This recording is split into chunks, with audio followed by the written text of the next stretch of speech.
Pensemos por un momento en esto. Tener una mente absolutamente brillante, un intelecto fuera de serie, pero terminar tomando las peores decisiones morales imaginables.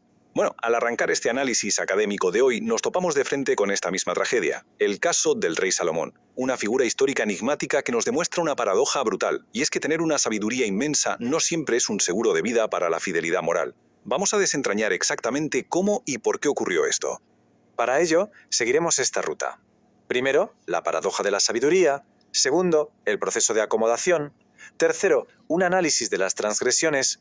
Y por último, el debate teológico final. Empezamos con la primera parte. Sección 1. La paradoja de la sabiduría. Sabiduría intelectual frente a fidelidad moral. Y es que esta frase es clave. La sabiduría intelectual no siempre garantiza la fidelidad moral. A ver, esto nos plantea un enigma histórico gigantesco. ¿Cómo es posible que un líder que, según los textos, hablaba directamente con Dios, acabara adorando a ídolos como Moloch? Literalmente no encaja. Pero aquí está el detalle crucial que debemos entender. Este declive monumental no pasó de un día para otro. ¿Qué va? Fue una erosión lentísima, casi invisible, una especie de fallo estructural paulatino en sus principios más fundamentales. Lo que nos lleva a la sección 2, el proceso de acomodación, o lo que podríamos llamar la caída poco a poco.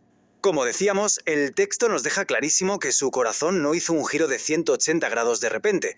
Fue un proceso que podemos dividir en 3 etapas históricas muy precisas. Empezamos con las alianzas políticas, pasamos al sincretismo religioso y terminamos inevitablemente en una autosuficiencia absoluta.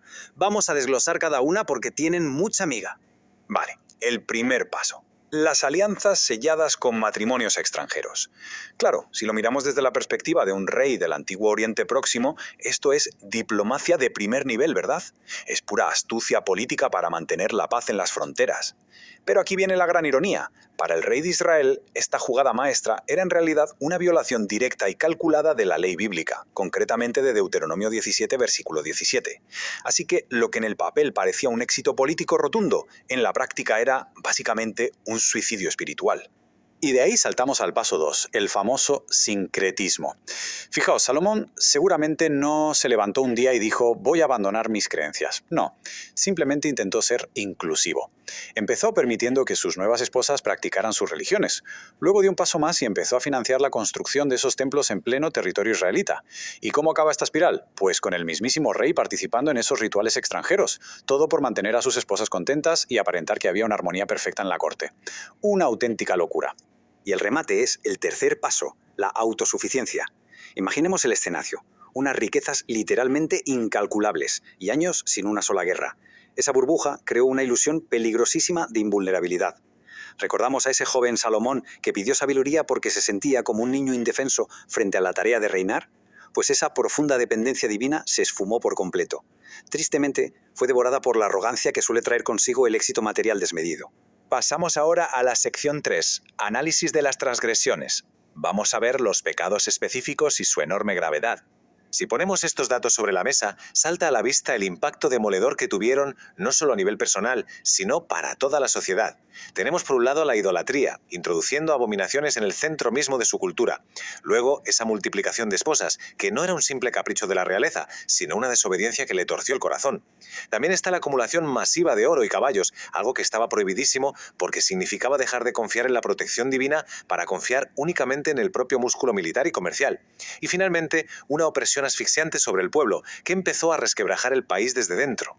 Pero ojo, porque si hay que señalar el fondo del pozo, los investigadores coinciden en este punto de no retorno: edificar un altar a Moloch. Y hay que hacer una pausa aquí, porque Moloch era una deidad que exigía sacrificios infantiles. Así de grave es el asunto. La ceguera moral de Salomón fue tan absoluta que tuvo el atrevimiento de levantar este altar justo enfrente del majestuoso templo de Jehová. Llevó la peor de las abominaciones al mismísimo centro de la adoración pura en Jerusalén. Y, lógicamente, todo esto desató un efecto dominó brutal en la vida cotidiana de la gente. Mantener ese nivel de vida desorbitado en la corte y financiar megaproyectos de construcción no salía gratis. Requería recursos infinitos. La solución: exprimir al pueblo con impuestos altísimos e imponer trabajos forzados. Resulta paradójico, ¿verdad? El hombre considerado el más sabio de la tierra fue incapaz de ver que estaba sembrando con sus propias manos la rebelión que al final iba a partir su reino en dos. Llegamos a la última parte. Sección 4. El debate teológico final. La gran pregunta: ¿se salvó Salomón o se perdió? Estamos sin lugar a dudas ante uno de los debates más candentes de toda la teología bíblica respecto a su figura. Y es tan fascinante precisamente porque los textos originales nos dejan sin una respuesta en blanco y negro. En el ámbito académico nos encontramos con dos posturas muy claras que tenemos que mirar con total imparcialidad. La postura A, que defiende que hubo un arrepentimiento en el último minuto, y frente a ella la postura B, que argumenta una apostasía final, vamos, que se alejó por completo y para siempre. Empecemos explorando la postura A. Para muchos académicos, el peso de esta teoría recae en el libro de Eclesiastés. Si partimos de la base de que Salomón lo escribió en la recta final de su vida, todo el texto se lee como una gigantesca confesión personal. Es como asomarse a la mente de un anciano que, después de haberlo probado absolutamente todo, el lujo, el poder, los excesos, mira hacia atrás con melancolía y suelta esa famosísima conclusión: todo es simple y llana vanidad. Y tienen buenos motivos para pensar así, porque hay evidencia en el texto.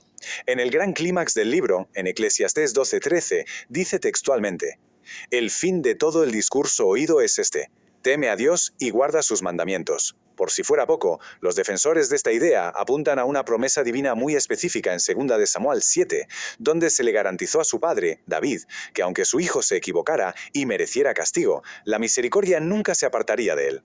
Bueno, pero para mantener el rigor académico tenemos que dar la vuelta a la moneda y mirar la postura B. Esta se basa mucho más en los fríos datos históricos, y la verdad es una lectura bastante más pesimista. Se fijan en cómo termina la crónica en Primera de Reyes capítulo 11. Y termina con Salomón bajo el juicio directo de Dios. Es un detalle súper revelador que, a diferencia de su padre David, que nos dejó el Salmo 51 como una muestra tremenda de arrepentimiento público, de Salomón no tenemos ni una sola línea explícita donde pida perdón al final de sus días. Quienes sostienen que se perdió definitivamente señalan los frutos amargos que dejó tras de sí. Las evidencias históricas están ahí. Vemos cómo se levantan poderosos adversarios como forma de castigo divino, vemos que muere dejando a la nación sumergida en una idolatría total, y lo peor de todo, el cisma, esa división traumática del reino que heredó su hijo Roboam, se interpreta como la consecuencia directa de un líder que sencillamente jamás quiso dar marcha atrás y corregir su rumbo. Entonces, ¿qué sacamos en claro de todo esto? La gran nota de reflexión de nuestro estudio es contundente. Tener una capacidad intelectual privilegiada no basta. De hecho, la sabiduría más brillante, si la desconectas de la obediencia práctica y de la integridad moral, termina pudriéndose. Se convierte ni más ni menos que una herramienta psicológica súper sofisticada que usamos únicamente para justificar, maquillar y racionalizar nuestras propias transgresiones. Y esto nos deja con una de esas preguntas que te rondan la cabeza mucho tiempo después. Tras desmenuzar las luces y, sobre todo, las enormes sombras de una de las mentes más privilegiadas de la antigüedad, es inevitable plantearse esto. Viendo lo riguroso que es mantenerse fiel a los principios a lo largo de toda una vida, ¿acaso tener un buen comienzo garantiza realmente un buen final? Es para pensarlo. Gracias por acompañarnos en esta exploración académica, esperamos que haya sido tan fascinante como enriquecedora.